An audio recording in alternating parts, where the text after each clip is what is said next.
Hello दोस्तों, कैसे हो आप सब। आशा करते हैं आप सब अच्छे होंगे, मस्त होंगे और अपनी पढ़ाई को एक दिशा दे रहे होंगे। आज हम लोगों को पढ़ना है पादप वर्गीकरण। क्या पढ़ना है? पादप वर्गीकरण पढ़ना है बाबू। तो हेडिंग बनाइए आप लोग, पादप वर्गीकरण। ठीक है, पादप वर्गीकरण आप लोग हेडिंग बनाइए। पादप वर्गीकरण, जैसे आपने देखा होगा कि जंतुओं का वर्गीकरण, जैसे आपने सुना होगा कि मनुष्य का कालक्रम, उसी तरह पौधे भी इस पृथ्वी पर किस प्रकार इतने विशाल रूप धारण किए उसका हम लोग क्रम अध्ययन करते हैं। और इसी में से क्वेश्चन पूछता है कि बताओ साइवाल, लाइकेन, वायरस, जीवाणु, बैक्टीरिया, नाम सुने हो ना, इन सबको किस कैटेगरी में रखा जाता है? बताओ पादप के किस कैटेगरी में। आपने तो सुना होगा कि शैवाल, लाइकेन, वायरस, ये सारे तो सूक्ष्म जीव हैं, तो ये पादप में कहां से आ गए? लेकिन नहीं भाई साहब, इनके पास एक चीज ऐसा होता है जो इन्हें पादप में शामिल होने के लिए मजबूर कर देता है। ठीक है, तो उन चीजों को हम लोग देखते हैं और भी चीज देखेंगे। एक वृत्तबीजी, अनावृत और एक से अधिक के लिए क्या इस्तेमाल होता है, इन चीजों के बारे में हम लोग पढ़ेंगे इस चैप्टर में। ठीक है, तो छोटा सा चैप्टर है, तो पादप वर्गीकरण हम लोग देखना शुरू करते हैं। सबसे पहले हम इसका वर्गीकरण देखते हैं कि कितने पार्ट में इन्हें बांटा गया है। ठीक है ना, तो पहला पार्ट है थैलाफाइटा। थैलोफाइटा। दूसरा है बाबू ब्रायोफाइटा। दूसरा है ब्रायोफाइटा। ब्रायोफाइटा। तीसरा है बाबू टेरिडोफाइटा। टेरिडोफाइटा। ठीक है, टेरिडोफाइटा। चौथा है बाबू, टेरिडोफाइटा के बाद आपका है जिम्नोस्पर्म। जिम्नोस्पर्म। चौथा आपका जिम्नोस्पर्म। पांचवा है आपका बाबू एंजियोस्पर्म। एंजियोस्पर्म। ठीक है, ये 5 प्रकार हैं जिनका विकास पौधों का इस रूप में हुआ। पहले पौधे एकदम सूक्ष्म कण के रूप में हुए, सूक्ष्म जीव के रूप में हुए। जैसे आपने देखा कि शैवाल, लाइकेन, वायरस, इन सब चीजों को थैलोफाइटा में रखा गया। उसके बाद पौधों का थोड़ा सा और विकास हुआ तो ब्रायोफाइटा बना, माने थोड़ा सा और बड़े हुए तो ब्रायोफाइटा में रखा गया। थोड़ा सा इनका और विकास हुआ तो इन्हें टेरिडोफाइटा में रखा गया।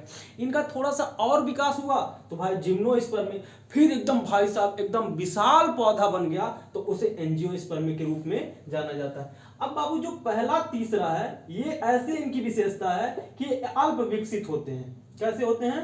अल्प विकसित होते हैं। विकसित।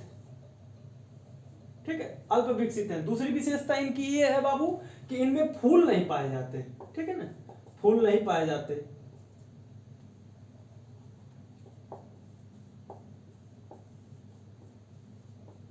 आपने देखा होगा एनसीईआरटी की पुस्तक में कि मानव का विकास क्रम कैसे, मानव पहले चारों मतलब दोनों हाथ और दोनों पैरों से चलता था। पहले 4 पैर थे, फिर धीरे धीरे उसने 2 हाथ उठाना शुरू किया, फिर 2 पैरों पे चलना शुरू किया, फिर धीरे धीरे उसकी रीढ़ की हड्डी सीधी हुई, फिर धीरे धीरे वो एक मनुष्य बना। ठीक उसी प्रकार पौधों में एक बड़ा पौधा नहीं बन गया था। पहले धीरे धीरे पौधों का विकास क्रम हम लोगों को समझना होता है, तो वही चीज होता है पौधों का क्रम। तो हम लोग देखेंगे कि कैसे कैसे इनका विकास हुआ। और ये 2 पौधे ऐसे हैं बाबू जिनमें फल, फूल, जाइलम, फ्लोएम, जो भी एक पौधे की विशेषता होती है, जड़, तना, पत्तियां, पौधे, जाइलम, फ्लोएम, ये सारे पौधे एक पौधे की विशेषता होती है, वो सारी विशेषताएं इन दोनों में रखा गया। ठीक है ना, तो हम लोग एक एक करके इनका एग्जाम्पल पूछता है कि बताओ थैलोफाइटा में किसको शामिल किया जाता है, ब्रायोफाइटा में किसको शामिल किया जाता है। पूछेगा कि मांस किसमें शामिल किया जाएगा। मांस एक पौधा है, लेकिन पौधे की शुरुआती फेज का पौधा है, तो मांस किसमें रखा जाएगा। फर्न एक पौधा है, वो किसमें रखा जाएगा। फिर आपसे पूछ लेगा कि बताओ साबूदाना किससे पाया जाता है। दुनिया का सबसे लंबा वृक्ष सिकोया कौन सी कैटेगरी में रखा जाता है। क्रिसमस ट्री किसमें रखा जाएगा। चीड़, देवदार पौधे किसमें रखे जाते हैं।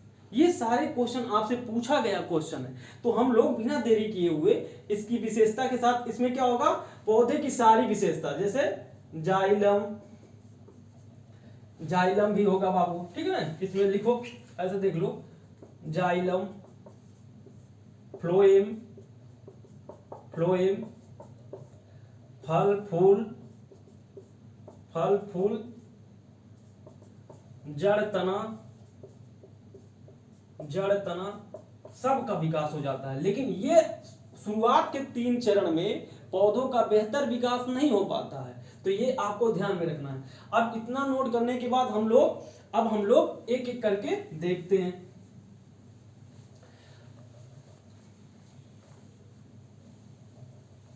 तो सबसे पहले हम लोग देखते हैं कि थैलोफाइटा में किसको शामिल किया जाता है। तो लिखो उदाहरण के रूप में, जैसे शैवाल है, पहला उदाहरण लिखो शैवाल, शैवाल। उसके बाद लिखो वायरस, दूसरा उदाहरण लिखो वायरस। तीसरा उदाहरण लिखो लाइकेन, लाइकेन। चौथा लिखो जीवाणु या बैक्टीरिया। चौथा लिखो कवक, कवक। ये सारे ये पांच उदाहरण हो गए। लेकिन बस इनको एक ही आधार पे, अब तो आपने सोचा होगा कि शैवाल, वायरस, लाइकेन, जीवाणु और कवक, ये तो सूक्ष्म जीव हैं, तो कैसे पादप में आ गए? भाई साहब, इन सब के पास एक विशेषता होती है जिसका नाम है भाई साहब सेल वॉल। इनमें क्या पाया जाता है? Cell wall. और सेल वॉल किसकी विशेषता होती है? एक पादप की, एक पौधे में क्या पाया जाता है? Cell wall. और इसी सेल वॉल की वजह से इन्हें इनमें शामिल किया जाता है। सेल वॉल की वजह से इनको पादप के थैलोफाइटा वाले कैटेगरी में शामिल किया जाता है। ठीक है ना? ये कैसे होते हैं? बेसिकली सूक्ष्म जीव होते हैं। ठीक है ना? ये कैसे होते हैं? सूक्ष्म जीव होते हैं। इन सूक्ष्म जीवों को किसमें शामिल किया जाता है? थैलोफाइटा। तो आपसे क्वेश्चन यही पूछेगा कि बताओ वायरस, लाइकेन, जीवाणु, कवक, शैवाल, इनमें से कोई एक देकर के पूछ लेगा कि बताओ थैलोफाइटा में किसको शामिल किया जाता है। तो थैलोफाइटा में इन पांचों को शामिल किया जाता है। ठीक है ना? तो बेसिकली है क्या? सूक्ष्म जीव। लेकिन किस लिए इनको इस पादप में शामिल कर दिया गया? सेल वॉल की वजह से। किस वजह से बाबू?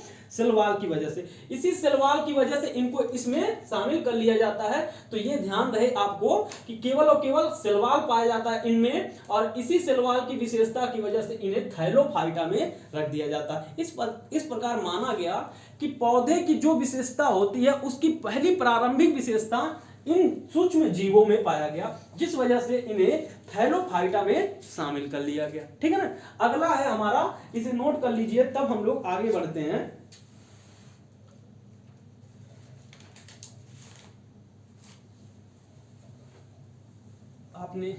अब अगला हम लोग देखते हैं। अब पौधे की, अब ये क्या था? एकदम शुरुआती फेज था थैलोफाइटा। कैसा फेज था? एकदम पौधे की सबसे शुरुआती फेज था भाई साहब। थोड़ा सा और बड़ा हुआ, मतलब डेवलप हुआ, थोड़ा सा पौधे के रूप और धारण किया। अभी तो केवल सेल वॉल पाया गया, लेकिन अब थोड़ा सा और पौधे की विशेषता मिली, तो उसे कहा गया ब्रायोफाइटा। क्या कहा गया बाबू? ब्रायोफाइटा कहा गया। क्या कहा गया? ब्रायोफाइटा। ये ब्रायोफाइटा एक तो जल में पाया जाता है, दूसरी विशेषता कि नम भूमि में पाया जाता है। कहां पर? नम भूमि में पाया जाता है। कहां पर? नम भूमि में। तो इन दोनों की वजह से, मतलब ब्रायोफाइटा जल में भी पाया जाएगा, अधिकतर जल में पाया जाता है, और कुछ नम भूमि में भी पाया जाता है। नम भूमि जहां गीली मिट्टी होती है उसे नम भूमि के रूप में जाना जाता है। अब ये दोनों जगह पे पाए जाने की वजह से इसे कहा गया भाई साहब, इसका नाम उभयचर पादप के रूप में रख दिया गया। किस रूप में बाबू? उभयचर पादप के रूप में। उभयचर पादप, उभयचर पादप के रूप में शामिल कर लिया गया। तो पूछेगा कि बताओ कौन सी कैटेगरी को उभयचर पादप के रूप में शामिल किया जाता है? तो ब्रायोफाइटा को उभयचर पादप के रूप में शामिल किया जाता है। तो ये आपको ध्यान रहे। ठीक है ना? तो इसमें उदाहरण कौन से हो जाएंगे? लिख लो एग्जाम्पल के रूप में। मांस। क्या नाम है बाबू? मांस। क्या नाम है? एक पादप होता है, वो क्या है? उसका नाम है मांस। ठीक है ना? आप एक बार इंटरनेट पे सर्च करोगे तो इसका चित्र आप लोग देख लोगे कि मांस कैसा होता है, तो आपको समझ में आ जाएगा। एकदम सूक्ष्म प्रकार का पादप होता है, तो उसे इसमें शामिल किया गया। ठीक है ना? तो मांस क्या है? किसका उदाहरण है बाबू? ब्रायोफाइटा का। तो पूछेगा कि मांस कौन सी कैटेगरी में रखा जाता है। ठीक है ना? तो मास किसका प्रकार है बाबू? ब्रायोफाइटा का प्रकार है, ठीक है ना। तो ये आपको ध्यान में रखना है, मास किसका प्रकार है बाबू? ब्रायोफाइटा का। और इसके अलावा आप लिख लो एक हार्नवाट, मास के बाद लिख लो हार्नवाट, हार्नवाट, ठीक है ना। मास हो गया, हार्नवाट हो गया। अब एक और लिख लो लीवर वाट, लीवर वाट, ये शुरुआती पादप होते हैं, ठीक है ना। लीवर वाट, हार्नवाट, मास, हार्नवाट और लीवर वाट। मास, हार्नवाट और लीवर वाट, ये किसके उदाहरण है बाबू? ब्रायोफाइटा के उदाहरण है, ठीक है ना। किसके उदाहरण है? ब्रायोफाइटा के उदाहरण है। किसके बाबू? ब्रायोफाइटा के, ठीक है ना। किसके? बायोफाइटा के, ठीक है ना। ये ध्यान रहे आपको, ब्रायोफाइटा या बायोफाइटा, ठीक है। थैलोफाइटा, बायोफाइटा, ठीक है। तो इस प्रकार इसका उदाहरण क्या हो गया? बायोफाइटा का जल और नम भूमि में पाए जाएंगे, इस वजह से इन्हें उभयचर पादप कहा जाता है। तो पूछेगा उभयचर पादप किसे कहते हैं? Thallophyta, bryophyta, pteridophyta. तो किसको कहते हैं बाबू? बायोफाइटा को। किसको? बायोफाइटा को। उसके अलावा बायोफाइटा के उदाहरण कौन कौन से हैं बाबू? मास है, हार्नवाट है और लीवर वाट है। कौन सा है? मास है, हार्नवाट है और लीवर वाट। एक बार क्वेश्चन पूछा था कि इनमें से कौन अल्प विकसित पौधे होते हैं? तो ये तीनों में से अगर कोई एक दिया है, पहला, दूसरा, तीसरा, तो तीनों में से अगर एक दिया है तो इसे लगा कराना। अगर तीनों में कौन पहले दिया है तो शुरुआती, ये चरण है, ठीक है ना। ये सब चरण है, मतलब ये सबसे कम डेवलप होगा, ये सबसे कम डेवलप होगा, फिर इससे बड़ा पौधा होगा, इससे बड़ा पौधा होगा, इससे बड़ा पौधा होगा, सबसे बड़ा पौधा होगा। सबसे बड़ा कहने का मतलब ये नहीं लंबाई चौड़ाई की नहीं, मतलब सारी विशेषताएं अगर किसी में पाई जाएंगी तो एंजियोस्पर्म में, किसमें? एंजियोस्पर्म में पाए जाएंगे, ठीक है ना। और जिम्नोस्पर्म में उससे कम विशेषताएं पाई जाएंगी पादप की, और टेरिडोफाइटा में उससे भी कम पाया जाएगा, बायोफाइटा में उससे भी कम पाया जाएगा, थैलोफाइटा में उससे भी कम पाया जाएगा। तो ये सारी चीजें आपको ध्यान में रखना, ठीक है ना। उसके बाद ये लिख लो मास, आप वही जो काई वही की तरह होता है थोड़ा सा, तो इतना लिख लो। तो फिर हम लोग अगला टेरिडोफाइटा की तरफ बढ़ते हैं।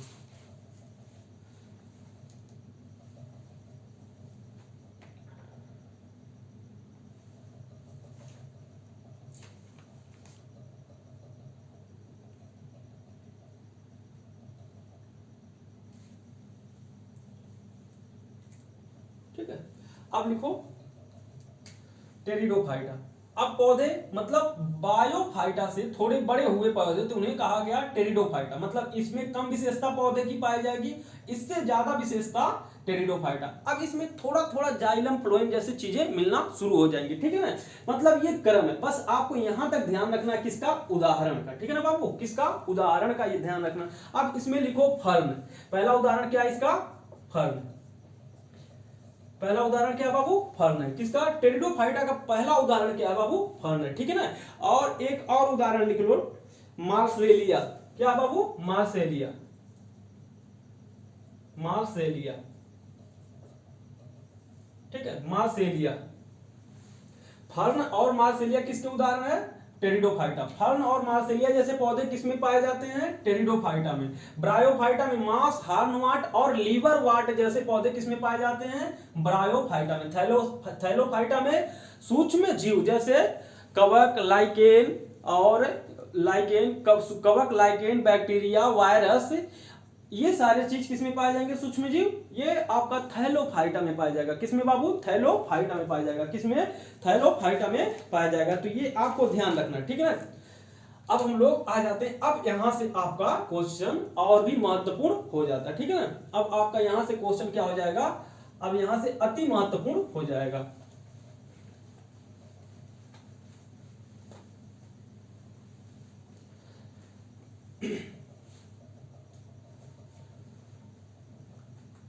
अब लिखो जिम्नोस्पर्म, हेडिंग डालो जिम्नोस्पर्म। इसे कहते हैं अनावृत बीजी, अनावृत बीजी, ठीक है, अनावृत बीजी। मतलब इनका जो बीज होगा, जिम्नोस्पर्म के अंतर्गत जो पौधे पाए जाएंगे, उस पौधे में जो बीज होगा, उस बीज में बाबू क्या नहीं होगा? अनावृत होगा। मतलब जैसे साबूदाना देखो ना, जो भूखे हुए औरत होती हैं, मतलब व्रत रखती हैं, व्रत के दौरान साबूदाना खाती हैं, तो साबूदाना पे आपने देखा होगा कि किसी प्रकार का परत नहीं पाया जाता, ठीक है ना। क्या होता है, किसी प्रकार का परत नहीं पाया जाता है। तो ये जो इनके ऊपर कोई परत नहीं पाया जाता है, इस वजह से इन्हें क्या कहा गया, अनावृत बीज। मतलब उनके ऊपर कोई आवरण नहीं है, बीज पर कोई आवरण नहीं पाया जाता, कोई आवरण नहीं पाया जाता, ठीक है ना, ये ध्यान रहे। अनावृत बीजी का मतलब बीज पर कोई आवरण नहीं पाया। जैसे आपने साबूदाना देखा होगा, चिलगोजा नाम सुने हो, चिलगोजा भी इसी के अंतर्गत आता है, ठीक है ना। तो ये ध्यान रहे, अनावृत बीजी का मतलब बीज पर कोई आवरण नहीं पाया जाता। अब लिखो, इनमें जाइलम फ्लोएम, जाइलम का मतलब जड़ से जल को पत्तियों तक पहुंचाने वाले को क्या कहते हैं, जाइलम, ठीक है ना। फ्लोएम, पत्तियों में बने हुए भोजन को चारों तरफ वितरित करने का काम कौन करता है, फ्लोएम, ठीक है ना। तो जाइलम और फ्लोएम पाए जाते हैं, ठीक है ना, जाइलम और फ्लोएम पाए जाते हैं,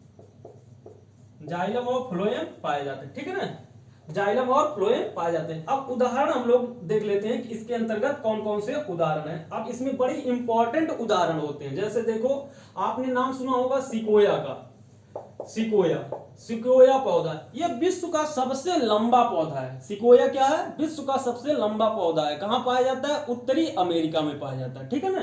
तो सिकोया पाया जाता है, इसी के अंतर्गत आता है सिकोया। नाम आपने सुना होगा शायद साइकस का, साइकस, क्या नाम सुना होगा, साइकस नामक पौधा। साइकस से ही प्राप्त होता है क्या, साबूदाना। क्या पाया जाता है बाबू, साबूदाना, ठीक है ना, साबूदाना, वही जो आप लोग औरतें व्रत में खाती हैं, ठीक है ना, साबूदाना। तो क्या पाया जाता है बाबू, सिकोया से साबूदाना, सॉरी साइकस से क्या मिलता है, साबूदाना। तो सीधे पूछेगा सिकोया, साइकस। अगला है उदाहरण बाबू सिकोया, साइकस, पाइनस, ये भी एक पौधा है। इससे पाइनस नामक पौधे से मिलता है बाबू चिलगोजा।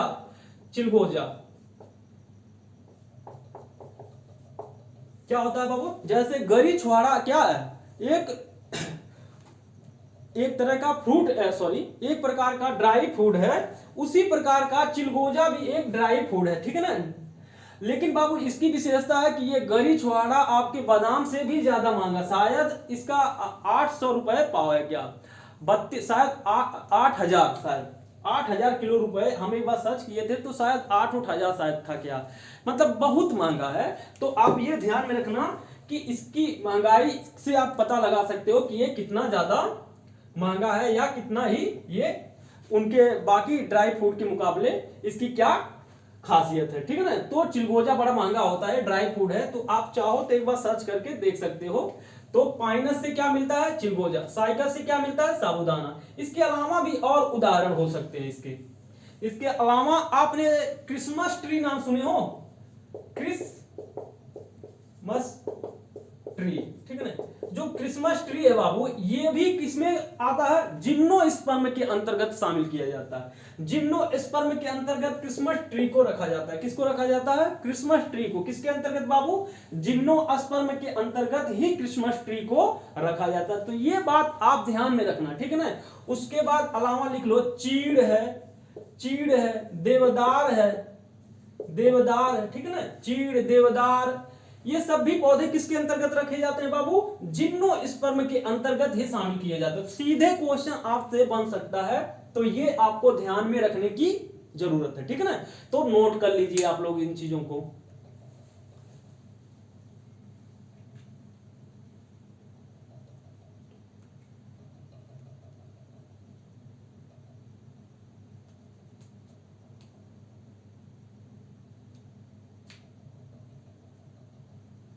ठीक है,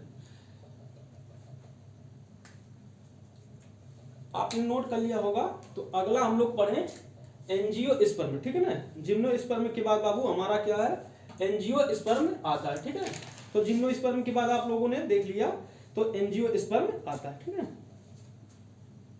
हाँ, एक चीज और इसमें लिख सकते हो कि फूल तो पाया जाता है, लिख लो एक पॉइंट, क्योंकि अगला जोड़ना है हमें, तो लिख लो इसमें फूल तो पाया जाता है लेकिन फल नहीं पाया जाता। देखो, फूल पाया जाता है लेकिन फल नहीं पाया जाता। फूल पाए जाते हैं परंतु परंतु फल नहीं। ठीक है ना, इसमें देखो फूल पाया जाएगा, इस पौधे में फूल पाया जाएगा लेकिन फल नहीं। अब ये सोच रहे होंगे कि ये सब क्या है, ये सब बाबू बीज है। ठीक है ना, ये क्या है, बीज है। ठीक है ना, पौधे का बीज है। ठीक है ना, ध्यान रहे। तो फूल पाया जाएगा लेकिन फल नहीं पाया जाएगा। तो अगला हमारा आता है जिम्नोस्पर्म के बाद एंजियोस्पर्म आता है। ठीक है ना, तो हम लोग लिख लेते हैं एंजियोस्पर्म के बारे में। एंजियोस्पर्म इससे भी ज्यादा महत्वपूर्ण है क्योंकि उसमें फल फूल जाइलम फ्लोएम सब कुछ पाया जाएगा। ठीक है ना, तो इस वजह से वो हमारे लिए काफी महत्वपूर्ण हो जाता है। तो देखो लिखो, अब हमको किसके बारे में लिखना है, एंजियोस्पर्म के बारे में। ठीक है ना, एंजियोस्पर्म के बारे में, एंजियोस्पर्म के बारे में हमें लिखना है। लिखो, यह पूर्णतः विकसित पौधा होता है, यह पूर्णतः विकसित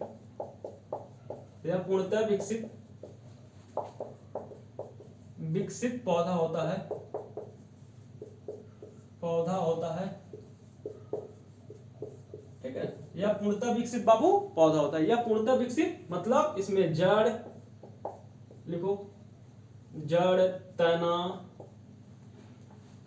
जड़ हो गया, तना हो गया, पत्ती हो गई, फल हो गया, फूल हो गया, जाइलम हो गया,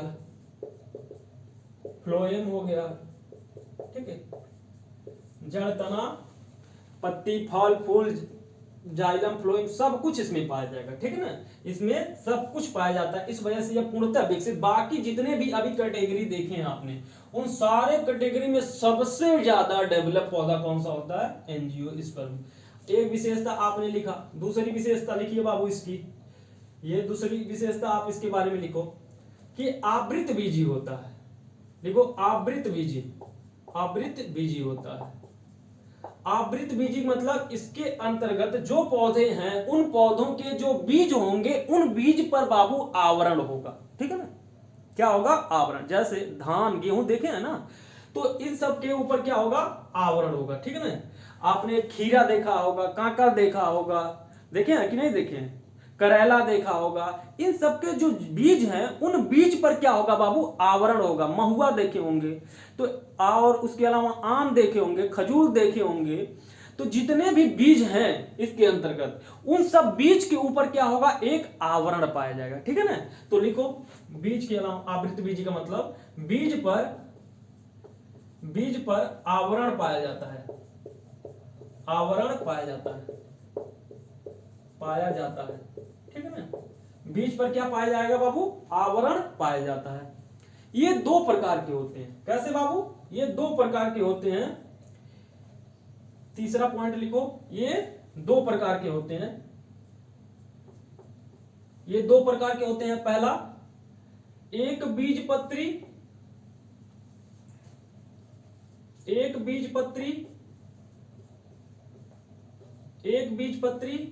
और दूसरा द्विबीजपत्री। ठीक है, द्विबीजपत्री। एक बीजपत्री का मतलब क्या है और दो बीजपत्री का मतलब क्या है बाबू, अभी आपको समझ में आ जाएगा। ठीक है ना, हम लोग जब इनका उदाहरण देखेंगे। अब एक बीजपत्री और द्विबीजपत्री का मतलब क्या है बाबू, देखो एक बीजपत्री और द्विबीजपत्री मतलब जितने इसके अंतर्गत जो पौधे होंगे उन पौधों में जो बीज होगा उनमें केवल एक फल्ली होगा, मतलब उनका दो फल्ली नहीं होगा।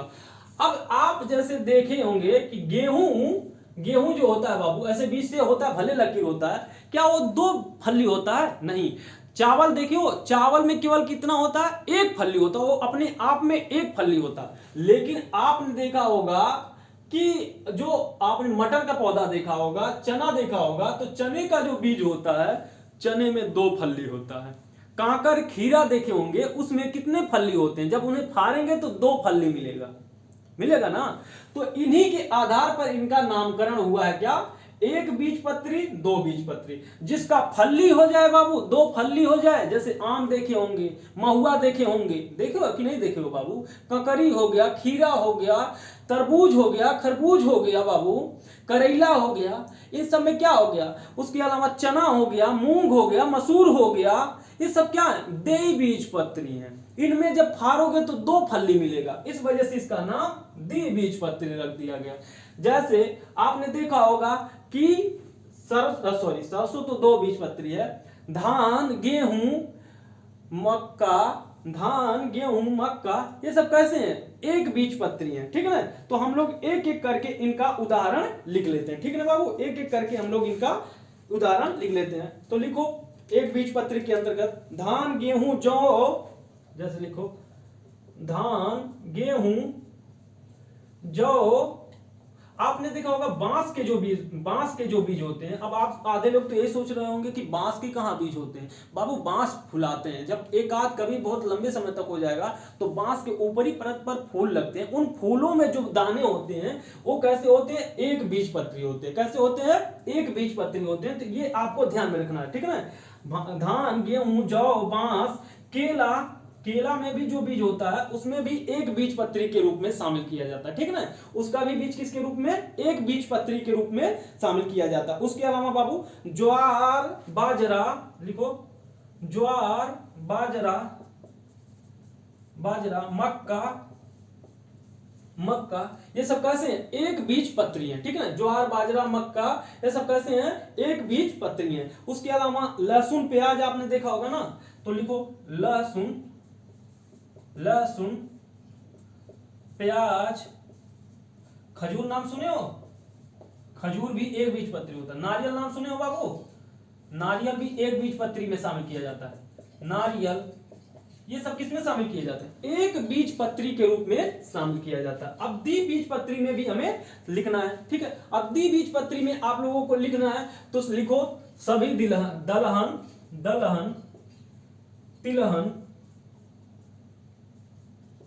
तिलहन का मतलब समझ रहे हो ना, कि दाल वाली फसलें और तेल वाली फसलें, ठीक है ना। जैसे दाल वाली फसलों में क्या हो जाएगा, मूंग हो जाएगा, मसूर हो जाएगा, चना हो जाएगा बाबू, चना के अलावा बाबू मटर हो जाएगा। देखो चना के अलावा क्या हो जाएगा बाबू, मटर हो जाएगा। मटर के अलावा अब तिलहनी वाले में देख लो सरसों ध्यान रहे कि दो बीजपत्री है, ठीक है ना। सरसों के अलावा बाबू और क्या होता है, सूर्यमुखी नाम सुने हो, सूर्यमुखी होता है सरसों सूर्यमुखी। उसके अलावा और क्या हो सकता है, लिख लो बाबू ककड़ी खीरा तरबूज खरबूज। और बाबू सुनो, लिख लो करेला आम, लिखो आम महुआ, ठीक है ना, आम महुआ। ये सब किस में आ जाएंगे, सब द्विबीजपत्री में। आप अपने से भी और चीजें और इसमें शामिल कर सकते हो, ठीक है ना। तो इतना हमने लिखा दिया, और भी लिख लेना चाहते हो लिखो नींबू संतरा सेब आंवला इमली बेल, लिख लो, ठीक है ना। आम संतरा इमली, लिखो आम संतरा इमली बेल, ठीक है। ये सब लिख सकते हो, इन सबको भी उसी में शामिल कर लो। सेब लिख लो, बेल है, सॉरी ये बेल है, बेल नहीं बेल, ठीक है ना, बेल। ये सब क्या हो गया, द्विबीजपत्री। तो सीधे आपसे क्वेश्चन पूछा गया है, जब आप उठाएंगे तो पूछा गया क्वेश्चन है कि एक बीजपत्री के उदाहरण बताइए और दो द्विबीजपत्री या दो बीजपत्री का उदाहरण बताइए। तो ये आपसे सीधे सीधे क्वेश्चन पूछा है, ठीक है ना। तो ये आपको ध्यान में रहे। तो ये हमारा हुआ पादप वर्गीकरण। पादप वर्गीकरण में Thallophyta Bryophyta pteridophyta gymnosperm angiosperm. Gymnosperm का मतलब होता है अनावृतबीजी और एंजियोस्पर्म का मतलब होता है आवृतबीजी, मतलब जिस बीज पर आवरण पाए जाते हो, ठीक है ना। तो आपने देखा धान गेहूं जौ बांस केला ज्वार इन सब के ऊपर एक आवरण पाया जाता है, ठीक है ना। तो ये ध्यान रहे आवरण पाया जाता है। तो ये हमारा हुआ पादप का वर्गीकरण। पादप के वर्गीकरण में बाबू आपने देखा कि ये जो तीन शुरुआत वाले हैं बाबू, ये तीनों कैसे हैं, अल्प विकसित हैं, ठीक है ना। आपको ऑप्शन में पूछेगा कि कौन से पादप अल्प विकसित होते हैं। तो अगर ऑप्शन में थैलोफाइटा है तो पहले लगाएंगे, अगर ऑप्शन में बायोफाइटा है तो दूसरे ऑप्शन पे लगाएंगे, अगर टेरिडोफाइटा है तो तीसरे। अब बाकी जिम्नोस्पर्म से क्या होता है, एक शुद्ध रूप में पौधे का जन्म शुरू हो जाता है, ठीक है ना। एक अच्छे पौधे, जिससे पौधे की खासियत होती है जाइलम फ्लोएम जैसे चीजें, वो सब विशेषताएं आना शुरू हो जाता है, ठीक है ना। तो इस प्रकार हमारा पादप वर्गीकरण समाप्त हुआ। तो आज के लिए ये वाला चैप्टर यहीं पर खत्म होता है। अगले चैप्टर में हम लोग इससे आगे वाले चीजों को पढ़ेंगे, ठीक है ना। जैसे कि अभी हमें जड़, तना, ये सब कुछ पढ़ना है, तो हम लोगों को आगे देखते हैं कि जड़ का उदाहरण क्या होता है, तना का उदाहरण क्या होता है, फूल फल, ये सब कौन सा फल का कौन सा हिस्सा खाया जाता है, ये सब पूछता है ना। तो हम लोग आगे करके ये देखेंगे। बस आज के लिए पादप वर्गीकरण इतना ही, ठीक है।